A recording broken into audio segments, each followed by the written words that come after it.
महाकवि कालिदास प्रणीतम् अभिज्ञान शाकुन्तलम् मङ्गलाचरणम्। या सृष्टिस्रष्टुराद्या वहति विधिहुतं, या हवीर्याच्च होत्री, ये द्वे कालं विधत्तः श्रुतिविषयगुणा, या स्थिता व्याप्य विश्वं, या माहुः सर्वबीज प्रकृतिरिति यया, प्राणिनः प्राणवन्तः प्रत्यक्षाभिप्रपन्नस्तनुभिर्वतु वस्ताभिरष्टाभिरीशः। अथ चतुर्थः अङ्कः। ततः प्रविशतः कुसुमावचयं नाट्यन्त्यौ सख्यौ। अनसूया हलाप्रियं वदे, यद्यपि गान्धर्वेण विधिना निर्वृत्तकल्याणा शकुन्तलानुरूपभर्तृगामिनी संवृत्तेति निर्वृतं मे हृदयं, तथाप्येतावत् चिन्तनीयं। प्रियं वदा कथमिव? अनसूया अद्य सा राजर्षिरिष्टिं परिसमाप्यर्षिभिर्विसर्जित आत्मनो नगरं प्रविश्यान्तः पुरसमागत इतो गतं वृत्तान्तं स्मरति वा न वेति? प्रियं वदा विस्त्रब्धा भव। न तादृशा आकृति विशेषा गुणविरोधिनो भवन्ति, तात इदानीमिमं वृत्तान्तं श्रुत्वा न जाने किं प्रतिपत्स्यत इति। अनसूया यथाहं पश्यामि तथा तस्यानुमतं भवेत्। प्रियं वदा कथमिव? अनसूया गुणवते कन्यका प्रतिपादनीयेत्ययं तावत् प्रथमः सङ्कल्पः। तं यदि दैवमेव सम्पादयति नन्वप्रयासेन कृतार्थो गुरुजनः। प्रियं वदा पुष्पभाजनं विलोक्य सखी अवचितानि बलिकर्म पर्याप्तानि कुसुमानि। अनसूया ननु सख्याः शकुन्तलायाः सौभाग्यदेवतार्चनीया। प्रियं वदा युज्यते इति तदेव कर्माभिनयतः। नेपथ्ये अयम् अहं भो। अनसूया कर्णं दत्त्वा सखी अतिथिनामिव निवेदितम्। प्रियं वदा ननुटज सन्निहिता शकुन्तला। अनसूया अद्य पुनर्हृदयेन सन्निहिता अलमे तावद्भिः कुसुमैः इति प्रस्थिते। नेपथ्ये आह अतिथि परिभाविनी विचिन्तयन्ती यमनन्यमानसा, तपोधनं वेत्सि न मामुपस्थितं, स्मरिष्यति त्वां न स बोधितोऽपि सन्, कथां प्रमत्तः प्रथमं कृतामिव। प्रियं वदा हाधिक हाधिक अप्रियमेव संवृत्तं कस्मिन्नपि पूजार्हे पराद्धा शून्यहृदया शकुन्तला। पुरोवलोक्य न खलु यस्मिन् कस्मिन्नपि एष दुर्वासाः सुलभकोपो महर्षिः, तथा शप्त्वा वेगबलोत्फुल्लया दुर्वार्या गत्या प्रतिनिवृत्तः। अनसूया कोऽन्यो हुतवहाद् दग्धुं प्रभवति, गच्छ पादयोः प्रणम्य निवर्तयैनं, यावदहम् अर्घोदकम् उपकल्पयामि। प्रियं वदा तथा। अनसूया पदान्तरे स्खलितं निरूप्य अहो आवेगस्खलितया गत्या प्रभ्रष्टं ममाग्रहस्तात् पुष्पभाजनम् इति पुष्पोच्चयं रूपयति। प्रवृष्य प्रियं वदा सखी प्रकृतिवक्रः स कस्यानुनयं प्रतिगृह्णाति। अनसूया सस्मितं तस्मिन् बहवि तदपि कथय। प्रियं वदा यदा निवर्तितुं नेच्छति तदा विज्ञापितो मया भगवन् प्रथम इति प्रेक्षां विज्ञात तपः प्रभावस्य दुहितृजनस्य भगवतैकोपराधो मर्शयितव्य इति। अनसूया ततस्ततः प्रियं वदा ततो न मे वचनम् अन्यथा भवितुम् अर्हति। किं त्वभिज्ञानाभरणदर्शनेन शापो निवर्तिष्यत इति मन्त्रयमाण एवान्तर्हितः। अनसूया शक्यमिदानीम् आश्वसितुम् अस्ति तेन राजर्षिणा सम्प्रस्थितेन स्वनामधेयाङ्कितम् अङ्गुलीयकं स्मरणीयमिति स्वयं पिनद्धम्। तस्मिन् स्वाधीनोपाया शकुन्तला भविष्यति।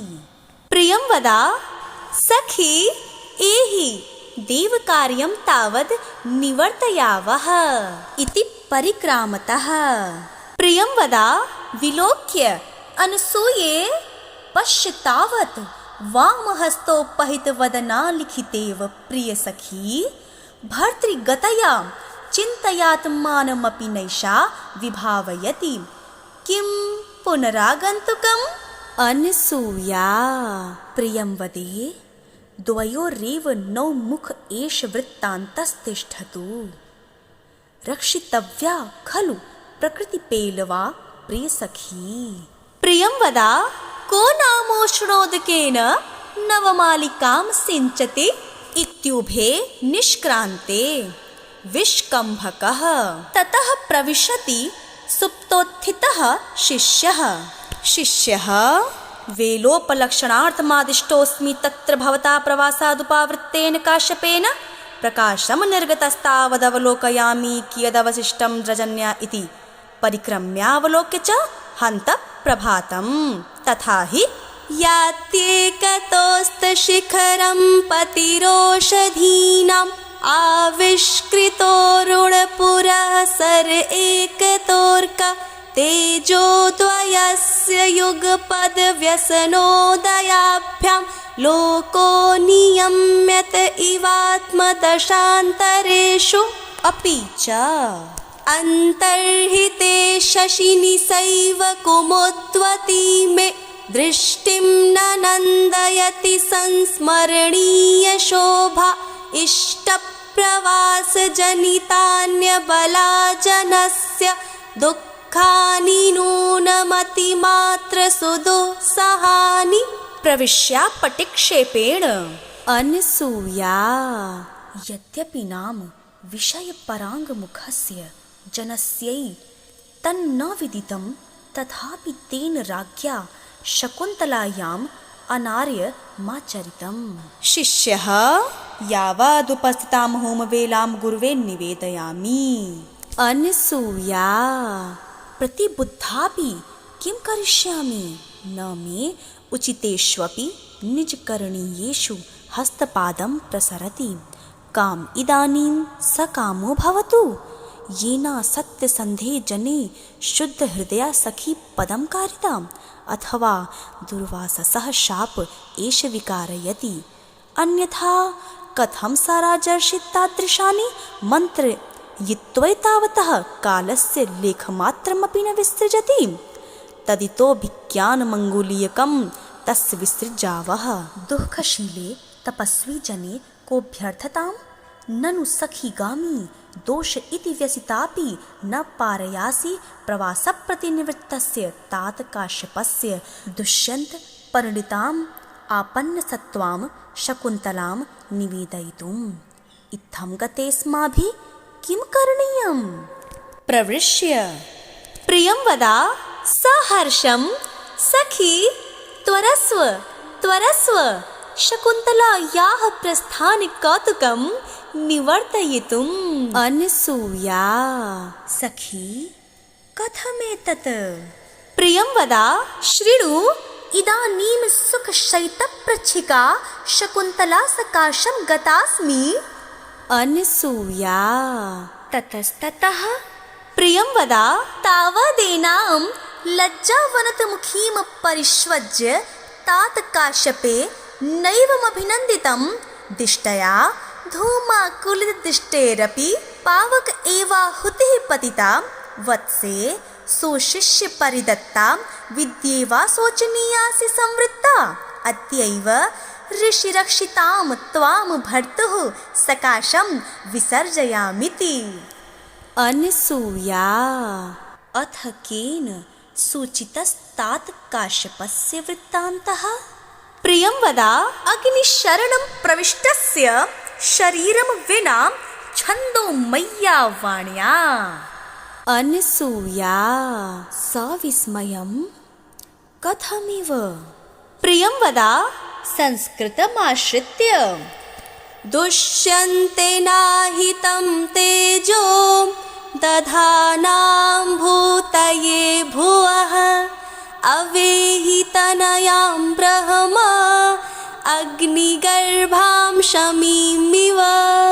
अनसूया प्रियं वदामाश्लिष्य सखी प्रियं मे किन्त्वद्वैव शकुन्तला नियत इत्युत्कण्ठासाधारणं परितोषम् अनुभवामि। प्रियं वद सखी आवां तावदुत्कण्ठां विनोदयिष्यावः सा तपस्विनी निर्वृता भवतु।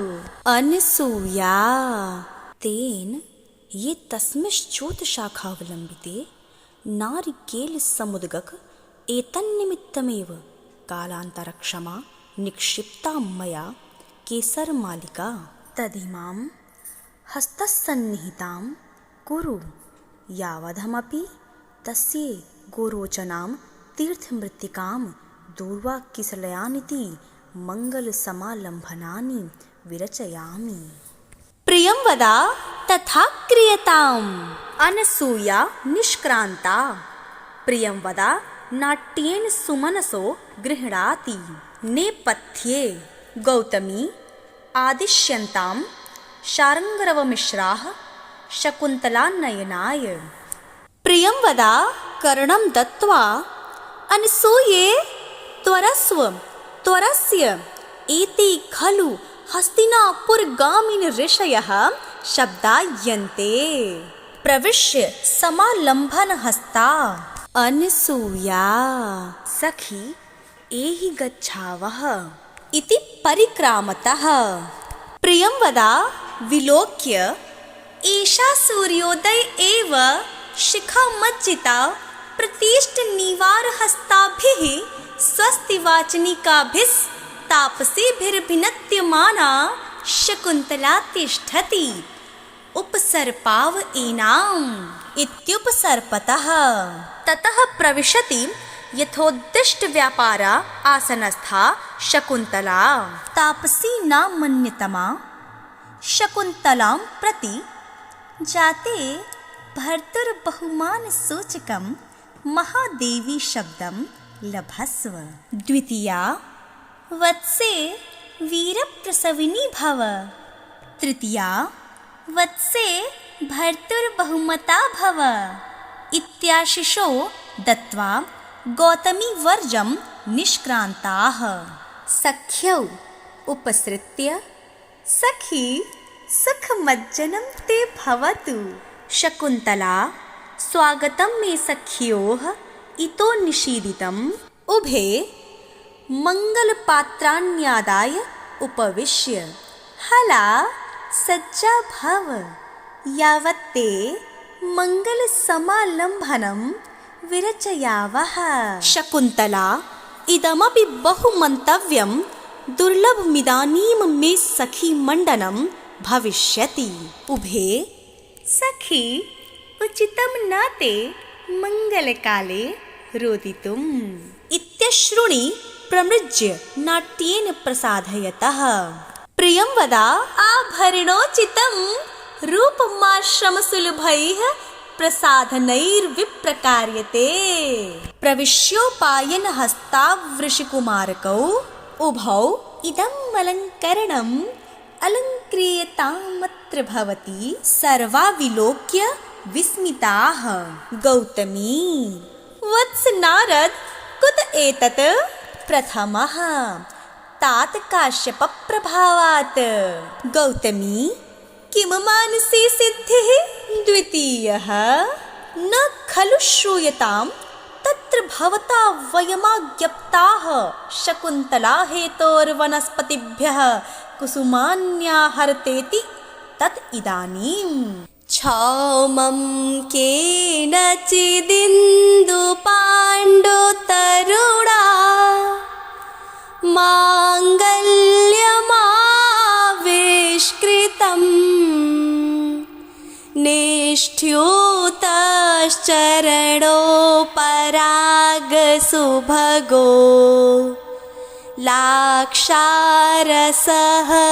केनचित् अन्येभ्यो वनदेवताकरतलै रापर्वभागो स्थितै दन्तान्याभरणानि नः किसलयोत् भेदप्रतिद्वन्द्विभिः। प्रियंवदा शकुन्तलां विलोक्य हला अनयाभ्युत्पत्त्या सूचिता ते भर्तुर्गेहेन भवितव्या राजलक्ष्मीः। शकुन्तला व्रीडां रूपयति। प्रथमः गौतम एह्येहि अभिषेकोत्तीर्णाय काश्यपाय वनस्पति सेवां निवेदयावः। द्वितीयः तथा इति निष्क्रान्तौ। सख्यौ अये अनुपयुक्तभूषणोऽयं जनः चित्रकर्म परिचयेनाङ्गेषु त आभरणविनियोगं कुर्वः। शकुन्तला जाने वाम नैपुणम् उभे नाट्येनालङ्कृतः। ततः प्रविशति स्नानोत्तीर्णः काश्यपः। काश्यपः यास्यत्यद्य शकुन्तलेति हृदयं संस्पृष्टमोत्कण्ठया कण्ठः स्तम्भितबाष्पवृत्तिकलुषः चिन्ताजडं दर्शनम् वैक्लव्यं मम तावदीदृशमिदं स्नेहादरण्यौकसः पीड्यन्ते गृहीणाः कथं नूतनया विश्लेषदुःखैर्न वै इति परिक्रामति। सख्यौ हला शकुन्तले अवस्थितमण्डनासि परिधत्स्व साम्प्रतं क्षौमयुगलम्। शकुन्तलोत्थाय परिधत्ते। गौतमी जाते एषत आनन्दपरिवाहिणा चक्षुषा परिष्वज्यमान इव गुरुरूपस्थितः आचारं तावत् प्रतिपद्यस्व। शकुन्तला सव्रीडं तात वन्दे।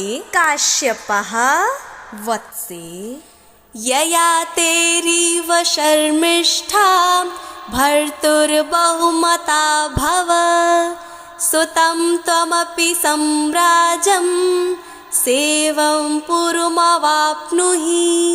गौतमी भगवन् वरः खल्वेषः नाशीः। काश्यपः वत्से इतः सद्यो हुतानग्नीन् प्रदक्षिणी कुरुष्व। सर्वे परिक्रामन्ति काश्यपः ऋक्छन्दसा शास्ते। वत्से अमी वेदिं परितः क्लिप्तधिष्णया समिदवन्तः प्रान्तसंस्तीर्णदर्भा अपघ्नन्तो दुरितं हव्यगन्धैर्व्यर्तानास्त्वां वहनयः पावयन्तु। प्रतिष्ठस्वेदानीं सन्दृष्टिक्षेपं क्व ते शार्ङ्गरवमिश्राः। शिष्यः भगवन् इमे स्मः काश्यपः भगिन्यास्ते मार्गमादिशय। शार्ङ्गरवः इतो भवति सर्वे परिक्रामन्ति काश्यपः भोः सन्निहितास्तपोवनतर्वः पातुं न प्रथमं व्यवस्यति जलम् युष्मास्वपीतेषु या नादत्ते प्रियमण्डनापि भवतां स्नेहिनया पल्लवम् आद्येवः कुसुमप्रसूतिसमये यस्याभवत्योत्सवः सीयं याति शकुन्तला पतिगृहम् सर्वैरनुज्ञायताम्। कोकिलरवं सूचयित्वा अनुमतिगमना शकुन्तला तरुभिरियं वनवासबन्धुभिः परभृतविरुतं कलं यथा प्रतिवचनीकृतमेभिरीदृशम्। आकाशे रम्यान्तरः कमलिनी हरितैः सरोभिः छायाद्रुमैर्नियमितार्कमयूखताप भूयात् कुशेशयर्जो मृदुरेणुरस्य शान्तानुकूलपवनाश्च शिवाश्च पन्था सर्वे सविस्मयम् आकर्णयन्ति। गौतमी जाते ज्ञातिजनस्निग्धाभिर्नुज्ञातगमनासि तपोवनदेवताभिः प्रणम भगवतीः। शकुन्तला सप्रणामं परिक्रम्य जनान्तिकम् हलाप्रियं वदे आर्यपुत्रदर्शनोत्सुकाया अप्याश्रमपदं परित्यज्यन्त्या दुःखेन मे चरणौ पुरतः प्रवर्तेते। प्रियं वदा न केवलं तपोवनविरहकातरा सख्येव त्वयोपस्थितवियोगस्य तपोवनस्यापि तावत् समवस्था दृश्यते। उद्गलितदर्भकवला मृग्यः परित्यक्तनर्तना अपसृतपाण्डुपत्रा मुञ्चन्त्रशृणीवलता।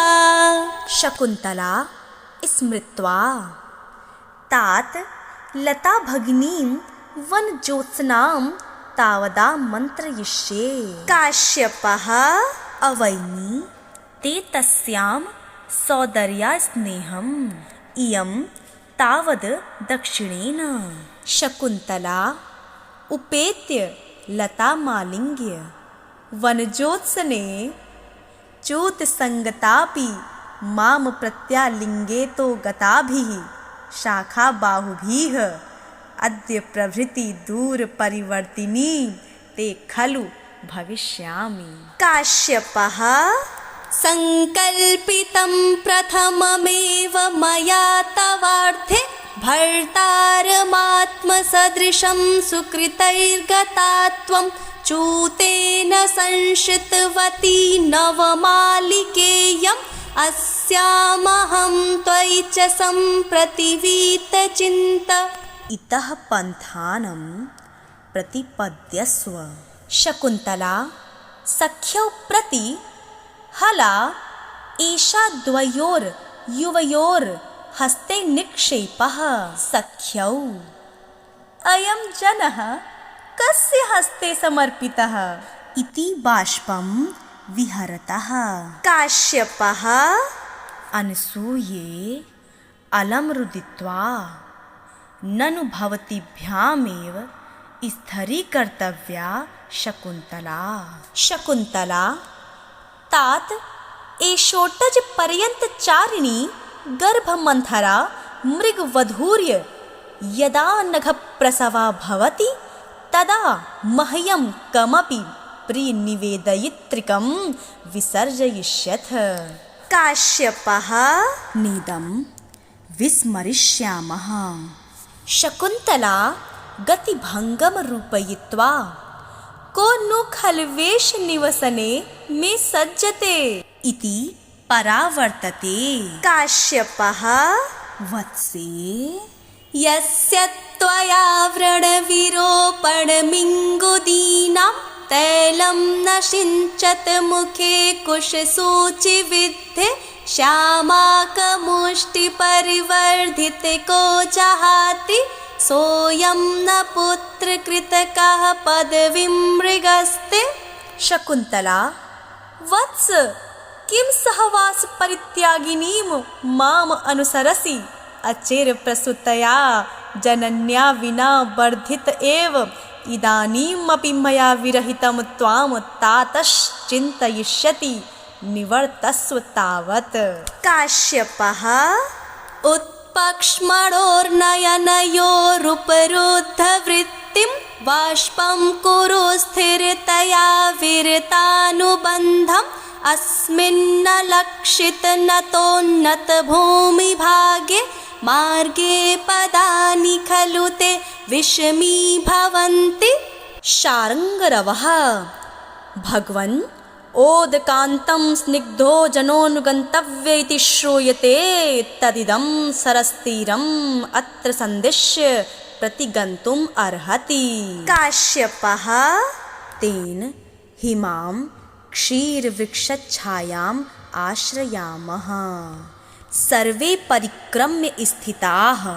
काश्यपः आत्मगतं किं नु खलु तत्र भवतो दुष्यन्तस्य युक्तरूपमस्माभिः सन्देष्टव्यम् इति चिन्तयति।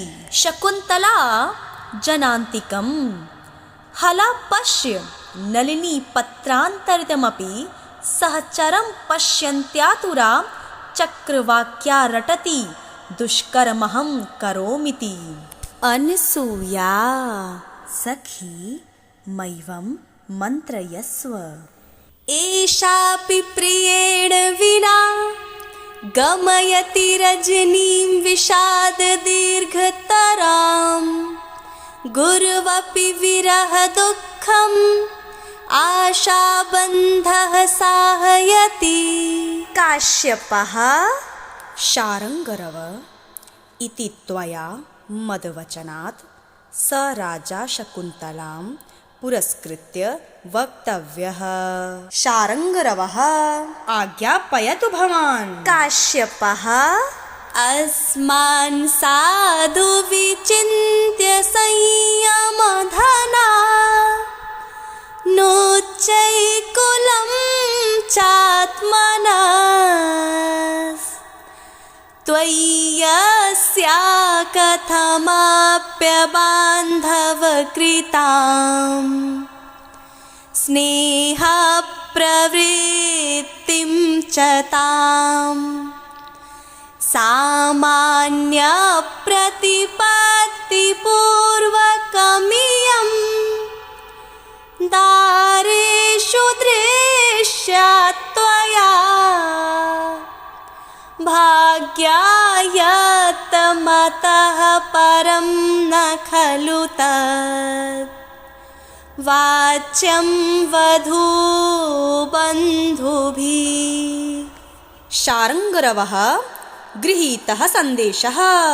काश्यपः वत्से त्वमिदानीम् अनुशासनीयासि वनौकसोऽपि सन्तो लौकिकज्ञा वयम्। शार्ङ्गरवः न खलु धीमतां कश्चिद् विषयोनां। काश्यपः सा त्वमितः पतिकुलं प्राप्य शुश्रूषस्व गुरून् कुरु प्रियसखी वृत्तिं सपत्नी जने भर्तुर्विप्रकृतापि रोषणतया मा स्म प्रतीपं गमः भूयिष्ठं भवदक्षिणा परिजने भाग्येष्वनोत्सेकिनी यान्त्येवं गृहिणी पदं युवतयो वामाकुलस्याधयः। कथं वा गौतमी मन्यते? गौतमी एतवान् वधूजनस्योपदेशः जाते एतत् खलु सर्वम् अवधारय। काश्यपः वत्से परिष्वजस्व मां सखीजनं च। शकुन्तला तात इत एव किं प्रियं वदानुसूये सख्यौ निवर्तिष्येते। काश्यपः वत्से इमे अपि प्रदेये न युक्तमनयोस्तत्र गन्तुं त्वया सह गौतमी यास्यति। शकुन्तला पितरमाश्लिष्य कथमिदानीं तातस्यङ्गात् परिभ्रष्टा मलयतटोन्मूलिता चन्दनलतेव देशान्तरे जीवितं धारयिष्यामि। काश्यपः वत्से किमेवं कातरासि? अभिजनवतो भर्तुश्लाघे स्थिता गृहिणी पदे विभव गुरुभिः कृत्यैस्तस्य प्रतीक्षणमाकुला तनयमचिरात् प्राचीवार्कं प्रसूय च पावनम् मम विरहजां न त्वं वत्से शुचं गणयिष्यसि। शकुन्तला पितुः पादयोः पतति। काश्यपः यदिच्छामि ते तदस्तु।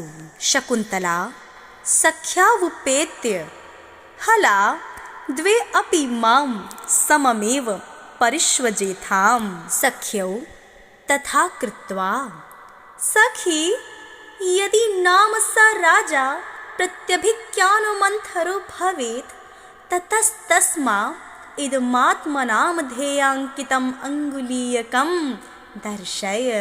शकुन्तला अनेन सन्देहेन वामा कम्पितास्मि। सख्यौ मा भैषीः अतिस्नेहः पापशङ्की। शार्ङ्गरवः युगान्तर्मारूढः सविता त्वरतामत्तत्र भवति।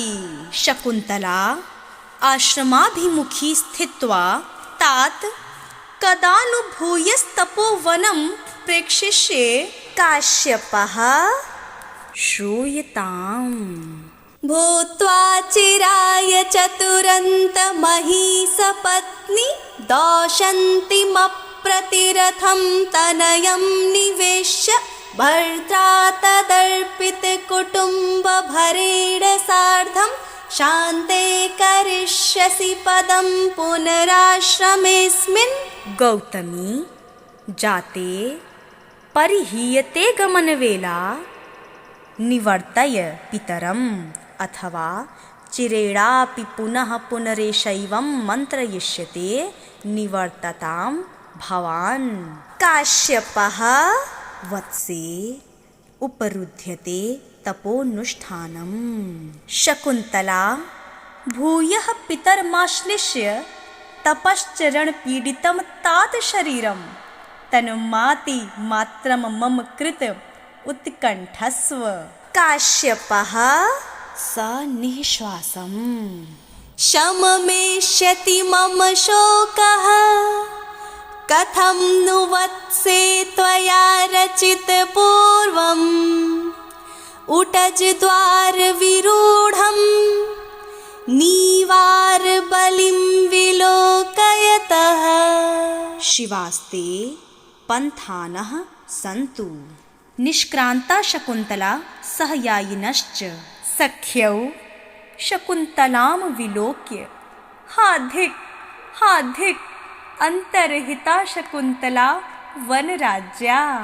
काश्यपः सनिःश्वासम् अनसूये गतवती वाम सहचारिणी निगृह्य शोकमनुगच्छतं मां प्रस्थितम्। उभे तात शकुन्तला विरहितं शून्यमिव तपोवनं कथं प्रविशावः। काश्यपः स्नेहप्रवृत्तिरेवं दर्शिनी सविमर्शं परिक्रम्य हन्त भोः शकुन्तलां पतिकुलं विसृज्य लब्धमिदानीं स्वास्थ्यं कुतः। अर्थो हि कन्या परकीय एव तामात्य सम्प्रेष्य परिग्रहीतो जातो ममायं विशदप्रकामं प्रत्यर्पितन्यासिवान्तरात्मा। इति निष्क्रान्ताः सर्वे। इति चतुर्थः अंकः। अभिज्ञान शाकुन्तलम का भरत वाक्य। प्रवर्ततां प्रकृतिहिताय पार्थिव सरस्वती श्रुतमहतां महीयताम् ममापि च क्षपयतु नीललोहिता पुनर्भवं परिगतशक्तिरात्मभू।